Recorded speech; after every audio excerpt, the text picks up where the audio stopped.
Welcome my students. আমরা নবম শ্রেণীর বৃত্তের ক্ষেত্রফল পর্যন্ত আলোচনা শেষ করেছি। এরপরে স্থানাঙ্ক জ্যামিতি একটা অধ্যায় আছে। এবারে ওই অধ্যায়টার উপরে দুটো বা তিনটে এরকম যে অনুশীলনী আছে সেগুলো করব। এই স্থানাঙ্ক জ্যামিতি ইংরেজিতে আমরা বলি কোঅর্ডিনেট জিওমেট্রি। কোঅর্ডিনেট জিওমেট্রি, এটা আমরা বলছি স্থানাঙ্ক জ্যামিতি।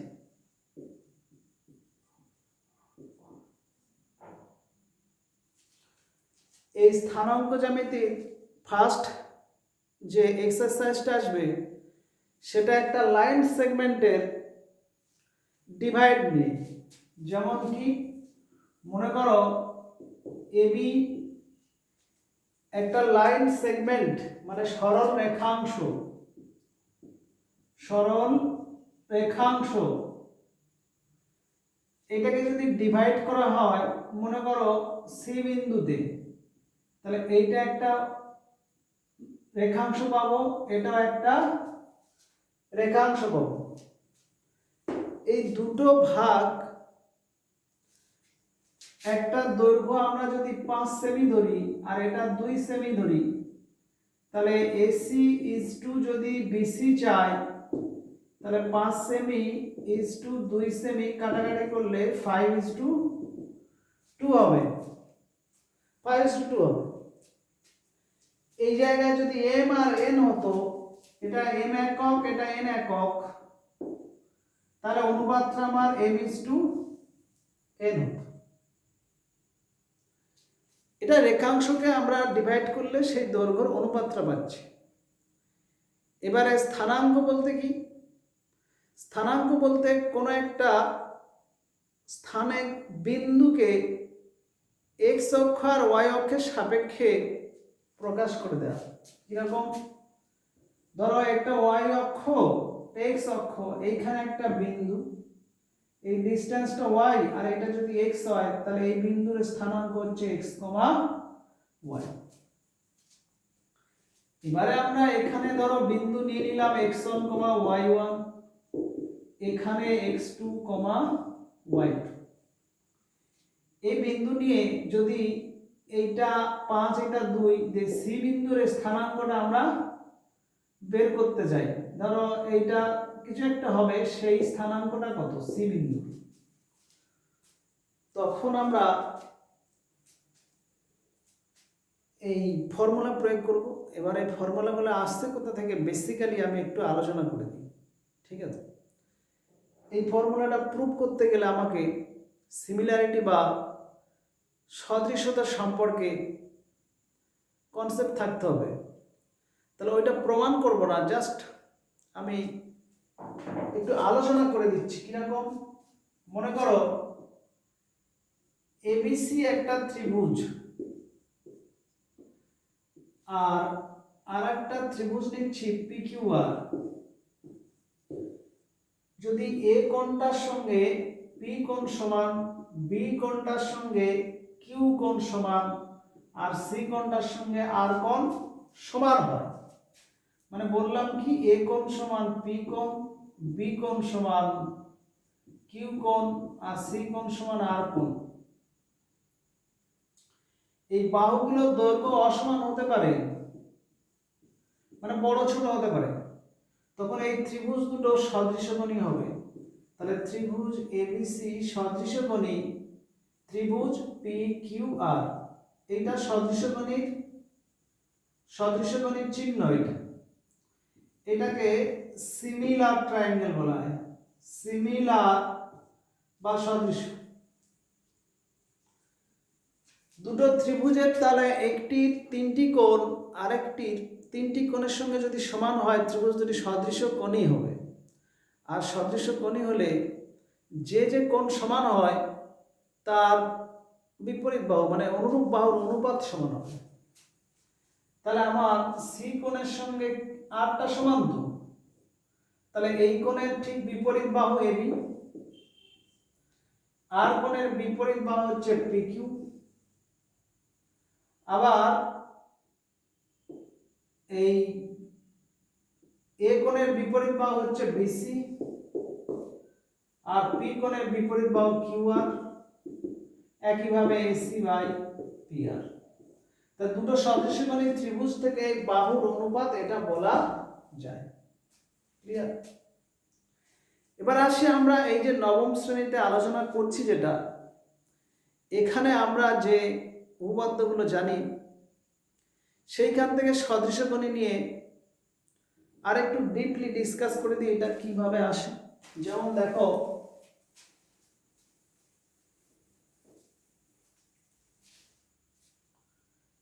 এবিসি একটা ত্রিভুজ। এই এবিসি ত্রিভুজের যদি আমরা এটার মধ্যবিন্দু আর এটার মধ্যবিন্দু নিই ইএফ, তাহলে আমরা জানতাম ইএফ সমান্তরাল বিসি হয়, এই যে মধ্যবিন্দু, আর ইএফ সমান হাফ অফ বিসি হয়। এই উপপাদ্যটা আমরা নবম শ্রেণীতে করেছি এবং প্রত্যেকে জানি। আমার প্রশ্ন হচ্ছে এইখানের সঙ্গে এই সদৃশতার কি মিল এখানে? দেখো, যখন এটা সমান্তরাল তাহলে এই কোণটার সঙ্গে এই কোণটা হচ্ছে অনুরূপ কোণ, আর এই কোণটার সঙ্গে এটা অনুরূপ কোণ, আর অবশিষ্ট এই কোণটার সাধারণ। তার মানে ত্রিভুজ এ ই এফ সদৃশকোণী ত্রিভুজ এবিসি হবে। ওকে, এটা মধ্যবিন্দু হলে না হলো। যদি মধ্যবিন্দু না হতো,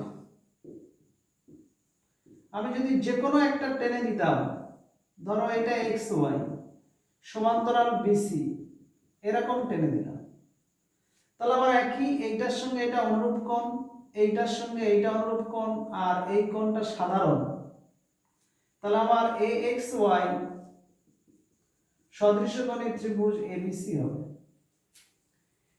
তাহলে এই সদৃশকতার ধর্ম থেকে আমি যেটা বলছিলাম যে তাদের অনুরূপ বাহুগুলির অনুপাত সমান হবে। কেমন? ধরো বললাম ওয়াই কোণের সঙ্গে সিটা সমান, তাহলে ওয়াই কোণের বিপরীত বাহু কি?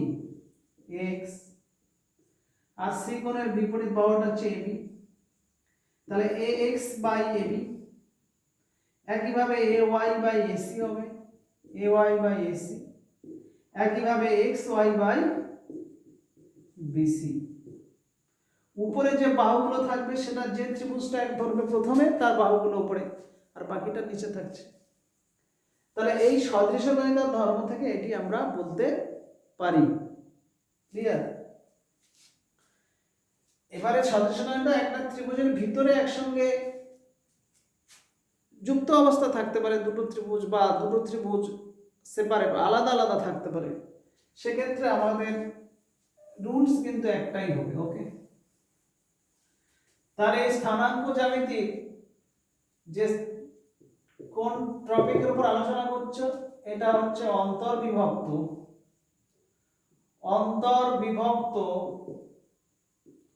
ও বহির্বিভক্ত কার? সরল রেখাংশে। কার হবে? সরল রেখাংশে। ঠিক আছে, ইংরেজিতে বললে কি হয়, এটা হচ্ছে ইন্টারনাল আর এটা হচ্ছে এক্সটার্নাল। ইন্টারনাল আর external division of straight line segment বলবে। সরল রেখা স্ট্রেট লাইন আর অংশ হলে সেগমেন্ট। তাহলে ইন্টারনাল আর external division of straight line segment, ওইটা হচ্ছে আমাদের চ্যাপ্টারটার নাম। এবারে অন্তর্বিভক্তটা যদি রেখাংশের ঠিক মাঝে ভাগ হয়, আর বহির্বিভক্তটা যদি ধরো এবি রেখাংশ সিটা এর মাঝে ছিল, এখানে সিটা যদি বাইরের দিকে থাকে, এখানে মনে করো এসিএম বিসিএম, তাহলে এটা m:n অনুপাতে এটা হচ্ছে অন্তর্বিভক্ত। বিভক্ত, আর এখানে যদি এইটা হতো m আর এইটুকু হয়ে যেত যদি n, তাহলে m/n অনুপাতে এটা বাইরের দিকে হচ্ছে, এটা হচ্ছে বহির্বিভক্ত। বহির্বিভক্ত। এবার এখানে একটা প্রশ্ন, যদি m/n টা পজিটিভ বেরোয়, ধরো +2/5, তাহলে এটা অন্তর্বিভক্ত হিসেবে করবে।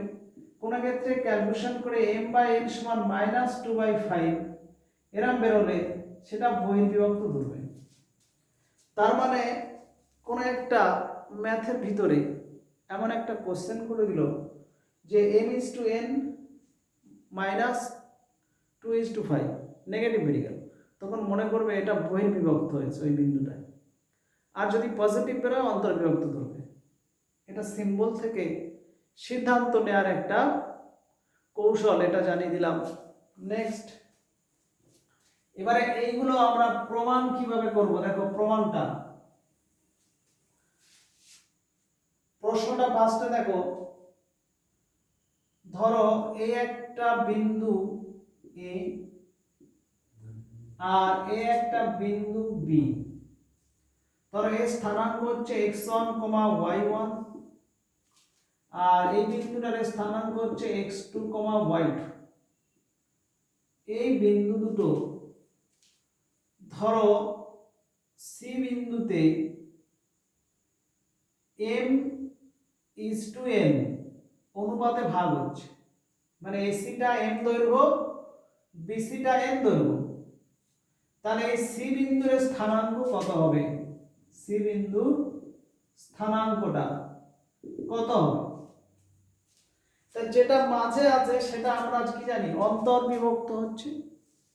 তো যাই হোক, সি বিন্দুর স্থানাঙ্ক আমরা যদি ধরে নিই x, y, তাহলে x, y এর মান বের করতে হবে। ঠিক আছে, এবারে আমরা স্থানাঙ্ক জ্যামিতিক চর্চা করছি, তাহলে আমরা একটা y ও y ডট, x ও x ডট দুটো অক্ষ টেনে নিলাম। এই যে a বিন্দুটা আমরা ধরেছি এখানে, এর স্থানাঙ্ক x1, y1 ধরেছি, তার মানে এই ডিসটেন্সটা আমার হবে y1 আর এইটা হবে কি x1। যদি এই মূল বিন্দুটা 0,0 ধরে নিই, এটা ও বিন্দু, তখন হচ্ছে, আচ্ছা সি বিন্দুটা এখানে দেখো, এইটা হচ্ছে আমার y, আর এখান থেকে এতটা পর্যন্ত x, আবার এইটা x1, এইটা হচ্ছে y1, এইটা y, আর এখানে দেখো এই ডিসটেন্সটা হচ্ছে y2, আর এখান থেকে এত অবধি এইটা হচ্ছে আমার x2। তাহলে এই যে আমরা ডিসটেন্স গুলো নিয়ে নিলাম, এগুলো যদি নাম দিই, এটা a ছিল, এটা bc, এগুলো একটু নাম দিয়ে দিচ্ছি। এটা ধরো d, এটা e, এটা f। আর এখান থেকে যদি এর উপরে এরকম লম্ব টেনে দিই এভাবে, তাহলে এখানে e, f, এটা g, আর এটা h করে দিচ্ছি। ওকে, এবার এখান থেকে আবার একটা বলি, এখানে দেখো একটা সরলরেখার উপরে তিনটে লম্ব হলে এই তিনটে কিন্তু সমান্তরাল হয়। আবার এখান থেকে এটা লম্ব, এটা 90, এটা 90, তাহলে এক্ষেত্রে দেখো এটা 90 ডিগ্রি, এটাও 90 ডিগ্রি, আর এগুলো সব 90 করে আসবে, তাহলে এটা একটা আয়তক্ষেত্র, তাহলে এই ডিসটেন্স, এটা এটা এটা সব সমান হবে। আমি ডাইরেক্ট একটাতে টেনে দিলাম, আমি দুটো সিঙ্গেল সিঙ্গেল এখান থেকে টেনে এই ত্রিভুজ আর এই ত্রিভুজও করতে পারতাম। আমি যেহেতু এইটা ব্যাখ্যা করেছিলাম তোমাদের এরকম টাইপের দিয়ে যে সদৃশ্য গণিত, সেটা লাগাবো সরাসরি, তাই আমি এটা করেছি, একটা দিক টেনে দিলাম, আমি দুটো আলাদা আলাদা ত্রিভুজ করতে পারতাম। দেখো 90 90 আর এটা সমান্তরাল ভেদক, এইটার সঙ্গে এটা অনুরূপ কোণ আর এটা সাধারণ কোণ, তাহলে ত্রিভুজ এ সিজি, ত্রিভুজ এ সিজি সদৃশকোণী হচ্ছে ত্রিভুজ এ বি এইচ, এটা এইচ বিন্দু ধরল, এইচ, ত্রিভুজ এ বি এইচ। তাহলে যখনই সদৃশকোণী হবে দেখো এই কোণ সমান তো, তার মানে m by m plus n, মানে এইটা বাই টোটালটা হবে। আমরা যদি এরকম করি দেখো m by m plus n সমান, এইটা আবার কি আসছে, এই এখানে একটা জিনিস বলার আছে আবার, আমি এখান থেকে ক্যালকুলেশন করে ওই বিয়োগ করে দেখো এরকমই, ধরো এটা এ বি সি, এটা এক্স ওয়াই, তো তাহলে A X by A B, A X by A B সমান A Y by A C, তো সদৃশকোণী হলে এটার সঙ্গে বড়টা। এবারে যদি আমরা এটাকে উল্টে দিই, এটাকে উল্টে দিলে কি হচ্ছে দেখো তো, এটা উল্টালে এরকম হবে A B by A X সমান A C by A Y. এবারে এ বির জায়গায় A X plus B X লিখতে পারি, এ বির জায়গায়, তাহলে A X plus B X, তার নিচে ধরো এ এক্স, আর এ সির জায়গায় A Y plus Y C, তার নিচে এ ওয়াই। ভাগ করে দিলে দেখো A X by A X কেটে গেলে 1 plus B X by A X, আর এটাকে করে দিলে 1 plus Y C by A Y, যে 1 1 কেটে যাচ্ছে। তার মানে দেখো A X by B X হবে, দেখো এটা যদি আবার উল্টে দিই তাহলে A X by B X সমান A Y by Y C, মানে আমার এ এক্স বাই পুরো এ বি ছিল, সেইটা X by B X A Y by Y C ওইভাবে আমরা ভাগ করে নিতে পারি। তাহলে ওরকমই আমি যখন এটা ভাগ করে নেব তখন m বাই n সমান এইটুকু বাই এইটুকু হবে, তাহলে m বাই n সমান এসিজি, তো তাহলে এইটুকু কি আমার এজিটা, দেখো এজির দৈর্ঘ্য মানে এই ডি দৈর্ঘ্য, আর এইটা মানে হচ্ছে এখান থেকে এতটা x, তার থেকে x1 বিয়োগ, তাহলে x মাইনাস x1 বাই, মানে এইটা হচ্ছে আমার x মাইনাস x1 বাই, আর আরেকটা আমার এখান থেকে m বাই n হচ্ছে x মাইনাস x1, আর এই অনুপাতটা আরেকটা কি আছে এখান থেকে, সরি কোনটা আছে, m বাই n সমান এটা হচ্ছে x মাইনাস x1, আর এটা হচ্ছে আমার এতটা, এইটুকু দরকার x2 minus x, x2 minus x দিয়ে আমরা এখানে x এর মানটা পেয়ে যাবো। দেখো তাহলে এটা আমরা যদি ক্যালকুলেশন করি এখানে কি হচ্ছে, দেখো প্রথমে এটা গুণ করলে হচ্ছে mx2 মাইনাস mx, আর এটা হচ্ছে nx মাইনাস nx1 দিয়ে আমরা এইটা এবার নিয়ে চলে আসবো, বা এইটা এদিকে নিয়ে যাবো, এইটা m এদিকে গেলে প্লাস, আর এটা এবার আসলে প্লাস, তাহলে mx2 প্লাস nx1 সমান mx প্লাস nx, এইখান থেকে x কমন নিলে m প্লাস n, তাহলে x এর মান হবে ওই mx2 plus nx1 by m plus n। একইভাবে আমরা m বাই n সমান এইটা মানে y মাইনাস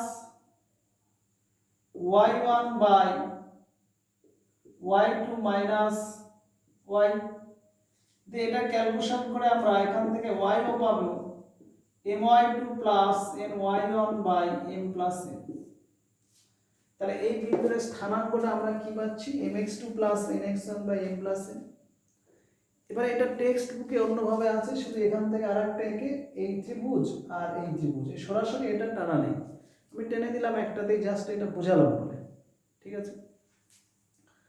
তাহলে এখান থেকে আমরা কি সিদ্ধান্ত নিলাম, এই সি বিন্দুটার স্থানাঙ্ক আমাদের কি এলো, স্থানাঙ্কটা এরকমই এলো, অন্তর্বিভক্ত হলে mx2 plus nx1 by m plus n কমা my2 plus ny1 by m plus n। এবারে এর অ্যাপ্লিকেশন বা ম্যাথ কেমন থাকে দেখো, ম্যাথ গুলো দেখো। সাপোজ মনে করো 2,5 3,6 এই বিন্দুদ্বয় এ আর বি ধরি, যদি বলে 2:1 অনুপাতে অন্তর্বিভক্ত হলে সি বিন্দুর স্থানাঙ্ক কত, এইটা, আর এদিকটা 2 এদিকে 1, 2:1 অনুপাতে এই দুটো বিন্দুর সংযোজক সরলরেখাংশটা বিভক্ত হলে যে বিন্দুতে বিভক্ত হবে তার স্থানাঙ্ক কত। তাহলে ধরি সি বিন্দুর স্থানাঙ্ক x, y, তাহলে আমরা দেখো এইটা তো m, তাহলে mx2, এইটা x2 y2 আর এটা হচ্ছে x1 y1, আর এই 2টা হচ্ছে m আর 1টা হচ্ছে n। তাহলে আমার এই x টা কি হবে, mx2, m মানে 2, x2 মানে 3 আর n মানে 1, x1 মানে 2 বাই m প্লাস n। তাহলে mx2 plus nx1 by m plus n, x এর মান তাহলে 3 দিয়ে 6 2 8 বাই 3, আর একই ভাবে y এর মান কি হবে, y এর মান এরকম my2 plus ny1 by m plus n। তাহলে 6 দিয়ে 12 5 17 বাই 3, তাহলে এই বিন্দুর স্থানাঙ্কটা কত হচ্ছে 8 বাই 3, 17 বাই 3। ক্লিয়ার? তাহলে এইটা হলো আমাদের অ্যাপ্লিকেশন সম্পর্কে। তাহলে এটা অন্তর্বিভক্তর ক্ষেত্রে বললাম। বহির্বিভক্ত হলো একই রকম চিত্র এঁকে আমরা ওই সদৃশকণিতা দিয়েও ব্যাখ্যা করতে পারি, শুধু এই জায়গাটা একটা মাইনাস হয়ে যাবে। ক্লিয়ার?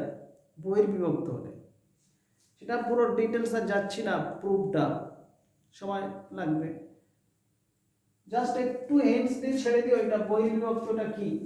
সাপোজ এরকমই স্থানাঙ্ক জ্যামিতি, এইটা মনে করো y ও y ডট আর এইটা হচ্ছে x ও x ডট। এবারে এইখানে একটা বিন্দু মনে করো a বিন্দু যার স্থানাঙ্ক x1, y1, এখানে একটা বিন্দু হচ্ছে b x2, y2। ওকে, এবারে এই যে এবি টা যোগ করলে, এবিটা হচ্ছে একটা লাইন সেগমেন্ট, রেখাংশ, আর স্ট্রেট লাইন সেগমেন্ট বলতে পারো, সরলরেখাংশ। যদি এবিটাকে এক্সটেন্ড করা হয়, বাড়ানো হয়, যে সি বিন্দু, এই সি পর্যন্ত এই ডিসটেন্সটা যদি এখান থেকে এতটা, এই ডিসটেন্সটা যদি এম হয়, আর বি থেকে সি এই ডিসটেন্সটা যদি এন হয়, তাহলে m:n অনুপাতে সি বিন্দুটা বহির্বিভক্ত হচ্ছে, মানে এটি সি বিন্দুটাই। তাহলে বহির্বিভক্ত হলে সি বিন্দুর স্থানাঙ্কটা আমি যদি x, y ধরে নিই, ধরি সি বিন্দুর স্থানাঙ্ক x, y, তাহলে আমার x, y টা বের করতে হবে। তো দেখো এখানে একই রকম ভাবে এটা y1, এইটা হচ্ছে x1, এইটা হচ্ছে আমার y2, এতটা হচ্ছে আমার x2, এই বিন্দুটা হচ্ছে আমার y, আর এতটা হচ্ছে আমার x। এবারে এইখান থেকে দেখো সরাসরি আমরা এইটা যদি যোগ করে দিই এখানে, তাহলে এই যে ত্রিভুজটা একটা পাবো, তার সঙ্গে এটাও যদি একটা যোগ করে দিই এরকম, তাহলে এটাও একটা ত্রিভুজ পাবে। এগুলো নাম দিই, এটা এ বি সি ছিল, এটা ডি ডি, এটা ই। আচ্ছা, এগুলো আমরা যদি নাম দিই এফ জি, এগুলো দিলাম। এবার দেখো এই ত্রিভুজটার সঙ্গে বড়টা কিন্তু সদৃশ্য করি। বড় বলতে দেখো এ ই সি, মানে ত্রিভুজ এ ই সি সদৃশ্যকোণী ত্রিভুজ বিসিডি, ত্রিভুজ বিসিডি। তাহলে এটা যখন সদৃশ্যকোণী হবে তখন দেখো এই বড় ত্রিভুজটার এইটা 90 আর ছোট ত্রিভুজটার এটা 90। তো এই বড়টার বিপরীত কোণ কি? এই বিপরীত বাহু আমার পুরো এসি, আর এসি দৈর্ঘ্যটা আমি কত বলেছিলাম? এম। তাহলে এইটা এসি বাই এইটা আর এর 90, এইটা হবে বিসি সমান বড় ত্রিভুজটার ক্ষেত্রে আমরা যদি এইটা প্রথমে নিই, সরি, বড় ত্রিভুজের যদি আমরা ওয়াই ই নিই, এটা তো সরি এ এ ই, এ থেকে ই মানে কতটা দেখো, ও থেকে ই পর্যন্ত হচ্ছে এক্স, তার থেকে x1 বাদ, তাহলে এইটা পড়বে x মাইনাস x1 এইটা। তাহলে এ ই বাই, আর ঠিক এই কোণটার সঙ্গে এটা আমার বিডি হবে, বিডি। বিডির দৈর্ঘ্যটা কেমন আসবে? বিডি মানে ঠিক এটা এফ জিটা হবে। এফ জি মানে দেখো এইখান থেকে এতটা মাইনাস এইটা, তো এখান থেকে এতটা তো এক্স, তার থেকে x2 বিয়োগ, তাহলে এইটা হয়ে যাবে x মাইনাস x2। এবারে মানটা বসাও, এসিটা ছিল n, এটা n, এইটা আমার ধরেছি x মাইনাস x1 আর এটা x মাইনাস x2। চলো এটা কোনাকুনি আমরা গুণ করি, করলে কি হবে? এটা হচ্ছে দেখো mx মাইনাস mx2 আর এটা nx মাইনাস nx1। এটা এপারে নিয়ে চলে আসি, তাহলে mx মাইনাস nx, আর এটা এপারে গেলে প্লাস mx2 মাইনাস nx1। এখানে x কমন নিয়ে যদি ক্যালকুলেশন করি তাহলে mx2 minus nx1 by m minus n। একইভাবে আমরা y টা কি পাবো? ওই একইভাবে my2 minus my1 by m minus n পাবো। ওটা দেখালাম না, ওটা একইভাবে ওই সদৃশ্যকোণী, তো ওই m বাই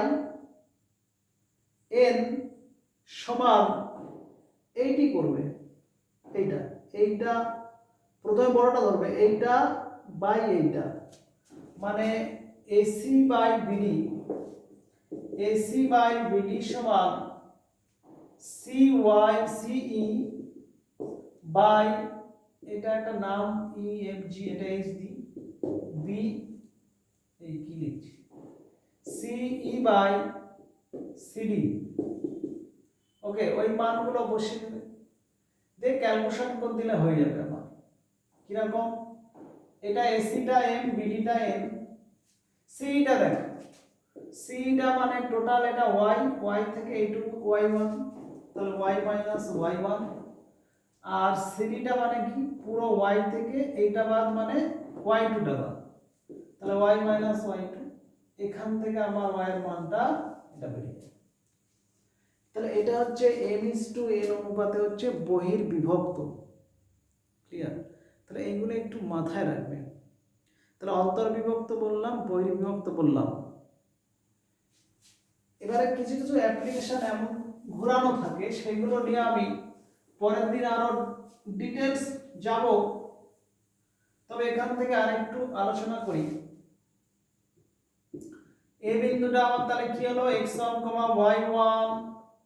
বি বিন্দুটা যদি x2, y2 হয়, তাহলে এখানে যদি একেবারে সিটা মধ্যবিন্দু হয়, মানে m আর n দুটো একই হয়, তাহলে সি বিন্দুর স্থানাঙ্ক x, y ধরলে আমার x সমান কি হচ্ছিল? mx2 plus nx1 by m plus n, আর y হচ্ছিল my2 plus ny1 by m plus n। এটা হলো তো। এবারে m সমান যদি n কন্ডিশন আমরা দিয়ে দিই, তাহলে m এর জায়গায় এন বসাবো বা এন এর জায়গায় এম, তাহলে এখানে এম হলে এমটা উপর থেকে কমন যাবে, তাহলে এম কমন গেলে x1 প্লাস x2 সাজিয়ে নিলাম, আর নিচটা এটার জায়গায় যদি এম হয় এম যোগ করলে 2m, এম কেটে গেলে তাহলে x1 প্লাস x2 বাই 2 হবে। একইভাবে এখানে হবে y1 প্লাস y2 বাই 2। মানে m সমান n হলে তাহলে একেবারে সিটা মধ্যবিন্দু, আর মধ্যবিন্দু হলে এই সূত্র ব্যাস। ঠিক আছে, এর অ্যাপ্লিকেশনটা কেমন? ধরো বলে দিল দুটো বিন্দু 2,5 আর 7,5, এই দুটো বিন্দুর মধ্যবিন্দুর স্থানাঙ্ক কত?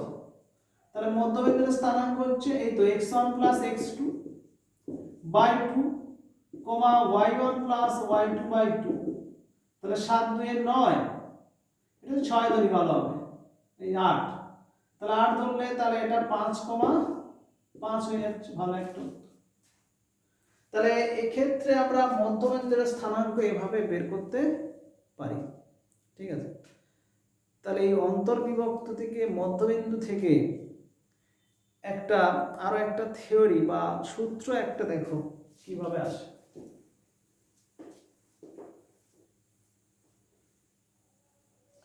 সাপোজ মনে করো একটা ত্রিভুজ এ বি সি, এ বিন্দুর স্থানাঙ্ক x1, y1, beta x2, y2, সিটা x3, y3, তিনটে বিন্দুর স্থানাঙ্ক দেয়া আছে। দিয়ে যদি আমাকে প্রশ্ন করে যে এডি বিই আর সিএফ এই তিনটে মধ্যমা, এডি বিই সিএফ এই তিনটে মধ্যমা, এই মধ্যমা তিনটি যেখানে ছেদ করে সেই বিন্দুটা জি নাম দিচ্ছি। এই জি বিন্দুটাকে আমরা ভরকেন্দ্র বা ইংলিশে কি বলি সেন্ট্রয়েড, সেন্ট্রয়েড বলি। তাহলে এই যে সেন্ট্রয়েড বা ভরকেন্দ্র, এটা স্থানাঙ্কটা কি হবে? অ্যাডভান্স দেখো বিসি ডিটা মধ্যবিন্দু হবে, তো যেহেতু এটা মিডিয়ান ছিল, এডি বি এন্ড সিএফ3 মিডিয়ানস এন্ড জি সেন্ট্রয়েড, তাহলে মিডিয়ান মানে ঠিক ডিটা বিসির মধ্যবিন্দু হচ্ছে। তাহলে মধ্যবিন্দুর সূত্র কি বললাম একটু আগে, এইটা প্লাস এইটা বাই 2, তাহলে ডি বিন্দুর স্থানাঙ্ক দেখো x2 plus x3 by 2, y2 plus y3 by 2 ব্যাস এটা। আর আমরা এমনি জ্যামিতির একটা ধর্ম জানি, শীর্ষবিন্দুর থেকে মধ্যমা ভরকেন্দ্রে 2:1 অনুপাতে ভাগ হয়। তার মানে এজি আর জিডির যে অনুপাত, এজি ইজ টু জিডিটা 2:1 হবে, এটা 2 ভাগ, এটা 1 ভাগ। এবারে দেখো আমরা যদি এডি এ আর ডি বিন্দুর স্থানাঙ্ক আছে, দেখো এইটা এম আর এইটা এন, আর এটা যদি অন্তর্বিভক্ত হিসাবে আমরা জিটাকে x, y ধরি, জি বিন্দুর স্থানাঙ্কটা যদি আমরা ধরি x, y, তাহলে যে অন্তর্বিভক্তের যে সূত্রটা বলছিলাম দেখো, এই দিক থেকে যদি m ধরি তাহলে এইটা হবে x2, m x2 plus n x1 by m plus n। তাহলে এখান থেকে x এর মানটা কি হবে? m x2 মানে কি এই x2 plus x3 by 2 plus n মানে এখানে 1, n x1 বাই ওই m প্লাস n। এটা 2 কেটে গেলে উপরটা হচ্ছে x1 plus x2 plus x3 by 3। একইভাবে y বেরোবে y1 plus y2 plus y3 by 3।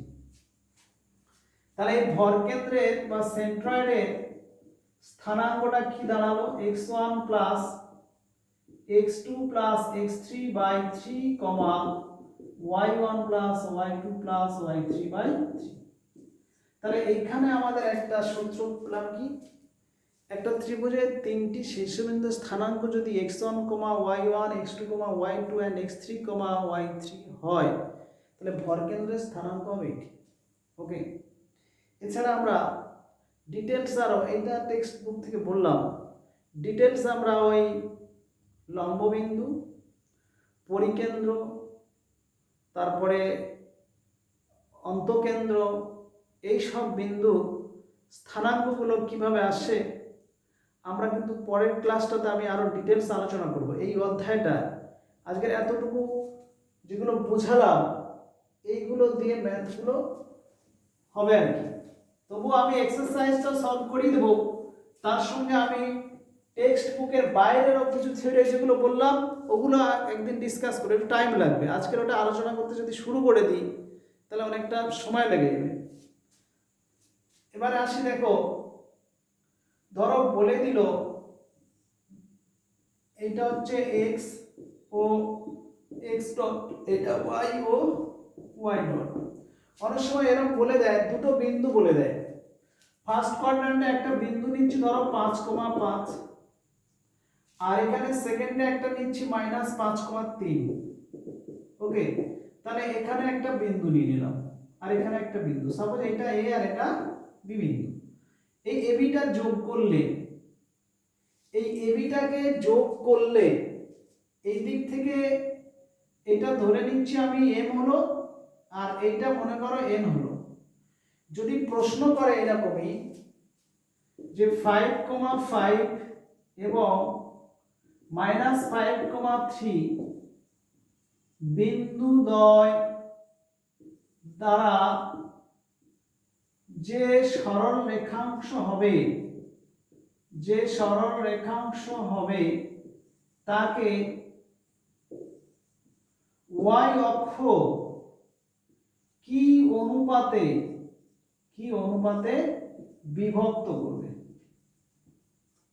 এবার প্রশ্ন, এই বিভক্তটা যদি আমার ক্যালকুলেশন করে নেগেটিভ বেরোয় তাহলে বহির্বিভক্ত, আর না তো অন্তর্বিভক্ত। আর অনুপাতটা এখানে বার করতে হবে। তাহলে y অক্ষ দ্বারা, দেখো এটা তো y অক্ষ ছিল, y অক্ষ এখানে ছেদ করেছে। তাহলে ফার্স্টে আমি এই বিন্দুটা নিয়েছি, তাহলে এই দিক থেকে m ধরলাম, আর যদি এইটা প্রথমে দিতাম তাহলে এইটা m ধরতে, এইটা n ধরতে। তাহলে m:n অনুপাতে এই বিন্দুটাই তো ভাগ হচ্ছে। এবারে এই বিন্দুর স্থানাঙ্কটা আমরা y স্থানাঙ্ক 0 জানি, তাহলে x এর যাই মান থাক x, এটা তো 0, তাহলে আমরা এর y স্থানাঙ্কটা দেখো my2, m মানে y স্থানাঙ্কটা বার করছি জাস্ট my2 প্লাস ny1, এটা লিখে দিই, এটা x1 y1, এটা x2 y2, তাহলে my2 plus ny1 by m plus n সমান y স্থানাঙ্কটা কিন্তু এই y অ্যাক্সিস দ্বারা, এখানে কি করলাম মাথাটা গেছে, y অক্ষের উপরে x এর মানগুলো সব 0 হয়, এটা 0, y ধরে, আর x অ্যাক্সিসের উপরে y এর মানগুলো সব 0 হয়, আর y অ্যাক্সিসের উপরে x এর মান 0। এটা ধরা গোলমাল আছে, আমি ঠিক করছি। তাহলে এটা আমার তখন x স্থানাঙ্কটা mx2, মানে mx2 plus nx1 by m plus n সমান 0। এটা কোণাগুণি গুণ করলে -5m প্লাস 5n সমান 0। তাহলে এটা হচ্ছে 5m সমান 5n, তাহলে m বাই n সমান কি হচ্ছে 1/1, তাহলে m:n 1:1। তাহলে এটা এক ভাগ, এটা এক ভাগ, 1:1 অনুপাতে এটা বিভক্ত হয়ে যাচ্ছে। ক্লিয়ার? তাহলে এইভাবে আমাদের ক্যালকুলেশনগুলো করতে হবে। অনেক সময় এইটা প্রশ্ন দিয়ে যদি বলে x অক্ষ দ্বারা কি অনুপাতে ভাগ, তখন কিন্তু এইটাকে হয় এদিকে এক্সটেন্ড করলে, বাড়ালে, তবে এখানে কিন্তু ছেত্রী হবে। কারণ x অক্ষ দিয়ে আসা মানে কি, x অক্ষ দিয়ে আসা মানে y স্থানাঙ্কটা 0 হবে। তো দেখো এটা একবার দেখাচ্ছি। ধরি আমি m:n অনুপাতে হবে, কত m:n অনুপাতে ভাগ হবে। তাহলে আমার দেখো my2, তখন y স্থানাঙ্ক 0 তো, তাহলে my2 plus ny1 by m plus n সমান 0।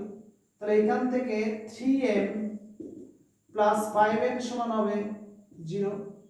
তাহলে 3m সমান -5n, তাহলে m/n সমান -5/3, মানে 5:3 অনুপাতে তখন বহির্বিভক্ত হবে। কি হবে? বহির্বিভক্ত। m/nটা তখন নেগেটিভ বেরিয়ে যাচ্ছে। ক্লিয়ার? তাহলে কোন অক্ষ দ্বারা এ হচ্ছে, যদি y অক্ষ দ্বারা কি বিন্দু চাই তখন x স্থানাঙ্ক 0 করবে, আর x অক্ষ দ্বারা যদি হয় তাহলে y স্থানাঙ্কটা 0 করবে। করে এইভাবে ক্যালকুলেশনগুলো করতে হবে। তাহলে আজ এতটুকু বললাম। এর পরের দিন আমি ওই যে এক্সট্রা বললাম অন্তকেন্দ্র, পরিকেন্দ্র, লম্ববিন্দু, তাদের স্থানাঙ্ক কিভাবে বের করতে হয় একটু আলোচনা করে দেবো, দিয়ে এক্সারসাইজটা শুরু করব। আজ এতটাই থাক, এটাই প্রত্যেকে ফলো করবে। ওকে।